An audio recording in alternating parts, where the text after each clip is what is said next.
recording, Okay. I can do that. All right. So let's get back to what it is. It's Google Slides is really a great way to provide some visual support for stuff that you're presenting. This is a Google slideshow, so right now you're getting the visual support to everything that we're going to talk about. You can create a slideshow. Timothy was asking me about even just a basic slideshow for images. And you can set it up in a way that it'll just run automatically, and you can have sort of this looping slideshow. So Nancy, I mean, you guys may have a need even for that, just to provide some kind of looping image on your site. Yeah. And you can do that. We did that back in my college before. Yeah, so I mean, it's a really simple way to set that up from the user's side of things. You guys are the users, and your audience can easily get access to that information. So we'll talk about why you might want to really use something like this versus PowerPoint. We kind of talked a little bit about it. It's web-based, which provides a lot of advantages for us. It's accessible, and when I say accessible, that means a couple of different things. But for the most part, I'm talking about it's accessible on a lot of different devices. It's mobile friendly. It's cross-compatible on different browsers. And you don't have to have PowerPoint to use it. So imagine you're trying to send a presentation to a student. If that student doesn't have PowerPoint on their computer, which most of them do, but some of them still don't, they would have to first go download PowerPoint in order to even look at this. Even without a Google account, you can view a Google slideshow. You're just going to look at it like you would look at any other web page. So the access is really great. And I think that's a huge thing for students and anybody you're trying to provide this to, is making sure that whatever you're sharing is actually accessible for them to see. Whereas in the past, we have had issues with that, you know, in the lifespan of computers and all the things we show. We're getting to this point now where if you have an internet connection, you can use tools like the ones Google offers, and you know it's going to be accessible for people. So. Right. So what I liked about it, and what my students liked about it before, was that they could use their phone. Yep, it is completely mobile friendly. If you pull up the slideshow on your phone, it's going to look the same way it looks right now on the screen, which is really great. There's not even any pinching and zooming. It just repositions itself and resizes for that mobile device. So it's truly great. You got a lot more students now using mobile devices and tablets. I mean, you could look at Google's reports on mobile traffic to the web. Basically, they can essentially tell you how much activity is flowing through different devices on the web based on, you know, the fact that they have a huge percentage of the market share, and the mobile numbers just keep going up. I mean, more people have mobile devices, and now it's kind of shifting that people aren't just getting them, they're really using them for everything. They use them for banking, for getting around town, for listening to music, for research, for whatever. So you go to what's easiest for you to use, and in most cases, it's your mobile device. You've got two of them sitting in front of you, Nancy. I do. know. I don't think, I certainly couldn't have lived the last 5 years if that innovation hadn't come along. Yeah, it's helped a lot of If people. I had to be tied to something that sat there on my desk, Yeah. I couldn't have done the work I've been doing. Yeah, and you really can't place too high value on making something accessible to people on their mobile device these days. It's almost as important as anything else. In fact, just to throw an extra point on the subject, Google won't even show your website on somebody's phone if it's no longer mobile friendly. So if it's not a responsive design, and somebody goes to search for your website on Google, it's not even going to show up if they're searching on a mobile device. So they take it that seriously. They don't believe that if you have a website that's not built for a mobile device, that it's truly usable. And in a lot of cases, it's not. I mean, there's a lot of functionality that's lost when you don't design something for a mobile device. So this takes a lot of the worry out of anything you guys are doing. You just use a tool like the ones that Google provides, and it's going to be mobile friendly. So that's the great thing about this, is you don't have to worry. With tools like this, it does rise above whatever limitations Sakai has as well. It does do pretty well with Sakai. I'll actually show you guys in a bit how you can integrate stuff like Google Slides into Sakai, but it works pretty well. So let's talk about where you find this. There's a lot of ways you can find the applications that Google provides. They are also a firm believer in access, and they make sure it's accessible in a lot of different ways. So we can find it through Gmail. It's mail.google.com, and you log in with your Brevard credentials. And then there's a little option where you click on the 9 squares to get to all of your applications. You would use that. I'll show you in a second. Does anyone have any idea what other URLs might be available for this? Well, If it's we can- it's an app, so you should be able to get it from Google Play or something Yep, like that. you can download a mobile app and get it through there. There are 2 different apps actually you can use. Ah. There's an app called the Drive app, and then there's Yeah, the yeah, Slides yeah. app. Speaking of Drive, you can get to it from Drive. Drive.google.com. You'll notice the trend here with the URLs. You can access directly from Slides. That's slides.google.com. So it keeps on going. The Drive app is only for access, Nancy. Oh. You cannot actually create new slideshows on the Drive app, but you can access them. And then the Slides app you can actually access and create. So all you do is go to your app store on your phone and search for Google Slides, and you'll find it. That's good to know.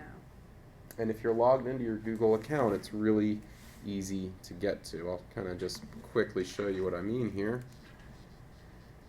We're logged into my email account, and you can see this. Slides. Okay, how did you get to the slides on the right with you? It's Okay. that little square. Uh-huh. So we click on that little guy. That gives us access to all of our various apps. Drive, Docs, Sheets, and there's Slides. And once we get into something like Drive, if we still, want to get back to the Slides area, we can create a new slideshow directly from Google Drive. So you don't even have to go to Slides to start. You can actually start a slideshow from your Drive. A lot of ways to get going. Just know that it's available in a few different places, and it all centers around your Brevard Google account. Does anyone have questions about where to find it? What's the vault? Is that your passwords? I'm not sure what you're referring to. Just to when I was looking at products, it just gave me, Drive, calendar, vault. That must be passwords. Oh yeah, I think that's one of Google's password products. I'm not Yeah. quite sure. I don't play around with that one much. Yeah. All right, so we did this. Oh, I did want to say that you can create a new slide show directly using any of these tools, but you can also upload existing PowerPoints. So if you want to convert a PowerPoint to a Google slideshow, it does allow you to do that. There's a way to easily upload and convert. You just go to your Drive area, you click on New, and select the upload option, and you can just find your file from your computer and upload it directly to your Drive, and then it'll give you the choice to convert it to a slideshow. Okay, say that again, please, Doug. So if you upload a document from Drive, right here, you can go to File or Folder Upload, and so if you select your file from your computer, you're just going to search for your PowerPoint and upload it, and then it will convert it to a Google slideshow. Do you have to tell it to convert it? It'll usually ask you. I've seen sometimes where it'll just upload it as a PowerPoint, and then when you open the PowerPoint, it'll ask you if you want to convert it to a slideshow. So if you see it uploaded and it still looks like a PowerPoint file, totally fine. Double click it to open it up, and it'll ask you if you want it to convert it to a Google slide presentation, and then you can use it the same way you would a Google slide presentation. Okay, if you did that and it were a Google slide presentation, Mhm. then it would be on the web, Mm-hmm. and you would not download it to your flash drive. We'll talk about that in a minute. You Okay. can. That's an option. You can totally download them if you need to. Would other people have access to it? Or Only would if you it gave be- it to them. Okay, Yep, that's the best part is you've got all these options to control access, okay. download options, bunch of different ways to think about So it. I can't- Let me talk about themes for a second, because this is another great part of Google Slides, are the themes. I'm using one currently. If you haven't noticed, all my slides kind of look the same. That's because of the theme I'm using. It's a really simple way to make your slideshow look very pretty. and kind of keep the design consistent throughout. So you can use their existing themes. They have a whole bunch to pick from. You can not use a theme at all and just kind of create your own through a blank presentation. You can modify an existing theme, so even if they have a theme that you like, but you're not sure about the color, for example, you could change the color of their theme and kind of make it your own. Then the last choice, you can actually reuse existing things that you have done to create a new theme. So if you've created and designed a slideshow, you really like the way that looks, you can import those design aspects into a new slideshow, just the design, which is kind of neat. Let me show you guys what I'm talking about with that. So here, this is our slideshow that I'm in now. We've got the themes option, and if you create a brand new slideshow, it'll actually ask you to select a theme or not. Typically right when you get started. There you go. So your themes pop up on the right. You can choose which one you like. This is the one I've used here. And any of these that you select will apply the theme to all of your slides. There we go. Okay. So we've got our theme, and like I said, you can actually change things on this theme. So if I don't like that orange color, but I kind of like the layout, I could right click and I've got options. And I could change that color to something else. You can even add custom colors. So if you've got the hex code, you can enter it there or just kind of pick from their array. And when we create new slides, notice it's very similar in layout. That first slide is applying the background color, the rest of them are not, because that first one is kind of meant to be your title slide, and then the rest of them are going to be more informational. So again, you don't have to use exactly what they've given you, but it's a great place to start. And then if you want to adjust from here, you're welcome to adjust and format any of this stuff. It's all drag and drop and really pretty straightforward to manipulate. Even once you've picked a theme, you could change it later on. I could go in here and change this theme to something completely different. Notice that I used this theme, but I changed my background to blue. That's the Brevard blue. I used a custom hex code and picked out our branded Brevard color and went from there. If I really like a theme that I used previously, again, like I said, you can actually import your own theme. So use the import theme option to pick one of your previously used presentations. Okay, or sorry. Where go did ahead. you hit the import theme? It's right at the bottom. Oh, okay, sorry. Yep. Import theme, pick one that you really liked, and then it'll apply those design settings to your presentation you're currently in. It won't bring over the content, just the design aspects. So it's a lot of different ways you can customize the look of your slideshow, but just remember, it's really easy. It all starts with themes. You're not stuck with whatever you choose. You can kind of go back and forth, but I really like them. It makes it pretty simple to get started with these. You guys have more questions about themes?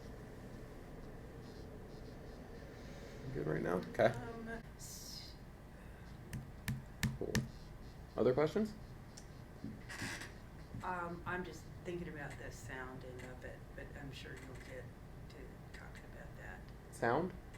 In terms of like recording? Right. Well, in terms of recording or adding sound to it, So yeah. you know, all that kind of stuff. Unfortunately, it's one of those things that right now Slides doesn't support that kind of functionality, where in a PowerPoint you can actually add music and kind of create your own little movie kind of thing. Right. Not supported right now in Slides, where you Okay. cannot add audio to your slideshow. Okay. So it's really more of a visual. Okay. We'll talk about adding and formatting content a little bit here. I just want to kind of go over some basic design concepts, and then I can show you a few of the places where all this happens in the slide tool. But really like using images, but don't use them if they're not helpful. I can get a little bit overboard with my images sometimes, but they really are powerful and they really can help convey an idea. But it really does need to relate and provide some kind of additional information or support the message that you're presenting. Otherwise, it's just going to be a distraction. Keep it simple. You notice I don't have a whole lot of stuff on my slideshows. I try to keep it white. I like white backgrounds because they're just clean. I don't have a whole lot of extras. I don't even have a whole lot of text on there at times. I try to keep all that stuff pretty limited because you really want people to focus on what you're saying. You don't want them staring at the screen the whole time. This is just support. You can use it, you know, as a slideshow again, but that's a whole different purpose. If you're using it for support for your presentation and you're going to be speaking to what you're saying, you know, showing on the screen, try not to make that screen too interesting or people aren't going to listen to what you're saying. And it's kind of a balance. It's a balance, yeah. Between, because you want the visual to reinforce Mhm. what you're saying, but you also want the visual to not have all of what you're saying. So it's kind of like a cue. It depends on where you want their attention focused at that minute. There might be times you want them fully focused on that. Right. But at the same time, when you start talking, it might be time to change it to a different slide to get their attention back on you. Does So- this have the ability to print, like outline format? To what? Does it have the ability to print outline format? It does. Yeah, you can print a bunch of different formats on this. You can do kind of like with PowerPoint to print with notes and print with an outline, that sort of stuff. Yeah. Okay. Mhm. And if you did want to add an image, would it be just like in PowerPoint that you would go and get your image and you would just copy and paste it into your slide? Yeah, I'll show you in just a second kind of what all the steps look like, but it's pretty straightforward. Same kind of ideas when you're adding images to this, the same way you would do it in PowerPoint or any other program. Insert image, pick your image, then position it where you want it. All that stuff is really important. Color of whatever, size can really say a lot. You know, if you make something really big, it's going to stand out. Typeface can also really indicate the kind of message you're sending. So, you know, be aware and use it to your advantage, but don't use it to your disadvantage. You know, that's the one thing. If you're not paying attention to it, it can do more harm than good. And when you put something on, like your small screen there, and then you put it up there, if Mhm. it's just a little fuzzy on your small screen, it's gonna be really bad up there. Yeah, I always recommend testing your display. That can always get funny if you're trying to connect to a display from a computer. If it's your computer and it's not already adjusted for that display, always a good idea to double check that it's going to work the way you want it. Other design principles you might think about as you're making these displays is there's sort of an idea that you read things on a screen from left to right, then back down, then back across, sort of a Z. If you draw a Z on your screen, that's kind of how people's eyes track across the screen. So if you really want something to stand out, don't put it in the bottom right. That's the last place they're going to look. Put it in the top left. Lines and shapes can really help break things up on a page. It doesn't take a whole lot to really make a big impact when you're talking about things like lines, arrows, all these other things that we referred to. Proportions are also a big deal.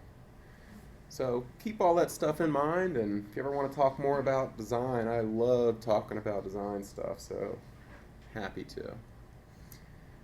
Let's look at some of this stuff though. When we talk about adding content, we've got all of our options up here at the top. Just about anything you hover over is going to give you a little bit of a help box too, so you'll know what you're clicking on before you click it. So if we wanted to add an image to this, we see that there's a little picture box that says image. We can just use that shortcut if we want. There's always an option in the insert tab too. So insert image works the same as that button does. Insert text box works the same as that button does. Insert video. You can embed a video from YouTube if you'd like. There's all the shapes and the lines that I was referring to. So if we really want to focus some attention, we can do that. And we want to make sure, maybe we want an arrow. We want to make it a little bit bigger. And yeah, I like the hollow arrow better. And we'll change this color to red. Oh. And one of the things I used it for quite frequently was that I would take a screenshot of Mhm. something and then I'd throw it up there as one of the slides. I'd put an arrow to where you put your username in, and I'd put the words that you needed to type in next to it so somebody could actually follow along with it. It was kind of a little... Absolutely. You know. Yeah.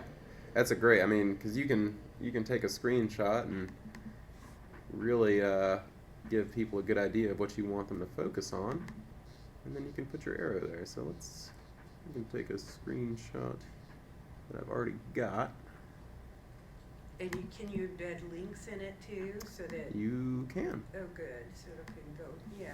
So here's a screenshot that I took on my phone, actually sent to my drive, and you can see, well, now my arrow is kind of behind, so what do I do about that? These things work in layers. So if we right click, use my mouse, we can actually change the order. So if I want to bring this to the front, now it's going to be on top, and I can move it how I need to. Yeah, I should be able to flip it too, but I'm not seeing my little option for flipping. Anyway, it's there. Text boxes kind of work the same way. You draw out your size and then you just start typing, just kind of like in PowerPoint, same deal. So formatting, it's use what you need, but don't overdo it because you can easily overdo it. Yeah, that keep it simple part, I've found a lot of times, particularly when students are doing it, they want to put too much on one slide so that there's tons and tons of text on a slide. Mm-hmm. And so, text is not always the best thing. Yeah, it can be a delicate balance, right? I mean, you want to use the right image. You want to use some text, but you really just want keywords. You don't want a whole lot of explanation on there because that's just not going to be helpful. You might as well send them a book to read if you're going to do that. Right. You might as well send them the article or your notes. But if you're going to try to teach them and present the concept, then you should be teaching and presenting the concept, and this should really just be the supplemental. Does Google have a Create Book? No, not that I'm aware of. There's lots of ways to self-publish that we can look into, but I'm not sure Google has a publishing. No, I'm talking about a book that one can embed, a book that's a series of documents that you can embed in something, and then you open up the book. It's a Moodle thing. Talk to me about it later. You have to give me a Okay. little bit more. We can look into it. There's something. There's always something. So yeah, I mean, adding content, formatting content, it's all here. Don't be afraid to play with it. There's always edit undo, right? You can always Control Z or just the edit undo. It'll always undo whatever you did last. So if you make a mistake, you can take them away. Don't feel you're not going to hurt anything. And like all the Google things, it saves as you go. It does. Mm-hmm. Keep going. We can move them, and now we are back to normal. So again, really hard to mess this up too much. You can always fix it. You're not going to set off any bombs pressing buttons in Google Slides. So don't be afraid to have fun and kind of make it your own.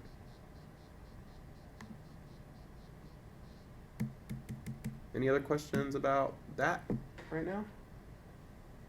I want to kind of move on and talk about collaborating and sharing, because that's another great part of this, is that you can actually share using a link. You can share so that people can edit. So if I had a presentation that I wanted to collaborate with somebody on, and I've done my part, now I want someone else to go in and edit and adjust punctuation, which I'm terrible at. I can send it to someone and let them make edits. I could also say, I don't want you to make the edits, I just want you to comment and give me your thoughts without actually changing the presentation. That's possible too. So a couple different ways you might do that. Really helpful to communicate that to the person you're sharing with so that they know only comments or go ahead and make the edits. And then obviously you can share it so that it's view only. People can only see it and not make edits. So if we're sharing, which right now it's private, I click on my big blue share button, I can use my advanced sharing tool to change the general access of the slideshow completely. I can make it limited to people at Brevard. I can make it completely public on the web. But those are some options about specifically just the link sharing. Now, in terms of who edits, I can invite specific people to edit, or just make it so that anyone who has the link can also edit or comment. And if you want your students to look at it, don't let them edit, because they'll mess it up and then go. Yeah. You know, what you sent me didn't work. Now, if you only allow them to comment, they're not going to be able to change anything. Let's see. But they will be able to make comments. And the comments work like this. You add a comment to an entire slide, and the person who's commenting can tell you whatever they want. I really like the content, but that image doesn't work. So, you know, whatever kind of feedback you're looking for, ask and you will get it. Show her how it shows up. Click on comments, so it should, she's. Just like that. And then as the creator, you know, if this was Timothy writing this comment, I would see this when I go back into my slideshow. It would show up immediately. And I could choose to leave it there until I'm done, or just get rid of it, or make a comment on a comment and tell Timothy, well, I really like that image. Do you happen to know of a better one? And we could go back and forth until we figure out what we want to do. This is really great for collaborative purposes, that we've now got this really easy way to share. So if you have a group project, then all the students can do this together, and 3 or 4 students can present their project Yeah. in a collaborative way. And just like everything else, this is true to all Google stuff. You can really see every revision that's ever been made. So if you want to know who's been doing what, if you want to know which student's been contributing and which student hasn't, you can actually see that too. Revision history is available, and because I'm the only one that's owned this doc, I'm the only one that you're going to see who's made any revisions. But if other people were collaborating, I would also see their revisions. And how quickly they worked on it before they had to turn it in. Mm-hmm. Yep. It's pretty incredible. Really powerful tools. So, any questions about that? I mean, again, don't be afraid to share. Just, you know, when it comes to sharing and collaborating, read the details and just be aware of who you're sharing it with and what they can do. And you can always come back and remove access if you need to. If you make a mistake, just get rid of it. Be really careful, obviously, with student information. So, you know, if you're collaborating with students and, you know, you need them to submit something or whatever, make sure it's only available to the people they should be making it available to. Rare that you want to make something completely public here. So, let's look at downloading and viewing. So there are options here. You asked about downloading. A couple ways to do that in terms of the file type. You can download it as a PowerPoint, as a PDF, I think as a text file. You've got your choices. You just go to File. Instead of Save As, you do a Download As, and you select your option. By the way, I'll be sending this slideshow to you guys when we finish. You can view it in your browser, so it looks just like a website. You can present it in the browser, which is what I'm doing now. And then the next thing I'll show you how to do is embed. You can actually embed it in a web page so that it is sort of native inside of a web page. So let's check that out. First, let's take a look at the download as. So again, File, Download As, and look at all these options. Primarily, you're going to probably use PowerPoint, or PDF is a great choice too. And then you've got some image options here. So in terms of embedding in a web page, do you guys know what I mean when I say embed? Embedding, the idea that you're kind of putting something inside of a web page. We're building something on this tool here. Now we can grab some code. Don't be afraid, it's just code. Copy and paste is all I'm talking about. You're going to copy and paste that code into a website that you have built or have access to edit, like my Brevard, like a Google site, which I've got here. and then it will show up. So I've got this Google site, and here's the slideshow I just showed you guys. It's completely embedded in the site. Okay, and I've set it up to kind of automatically play. Now if I want to do that in, let's say, this lamp site that I've got set up,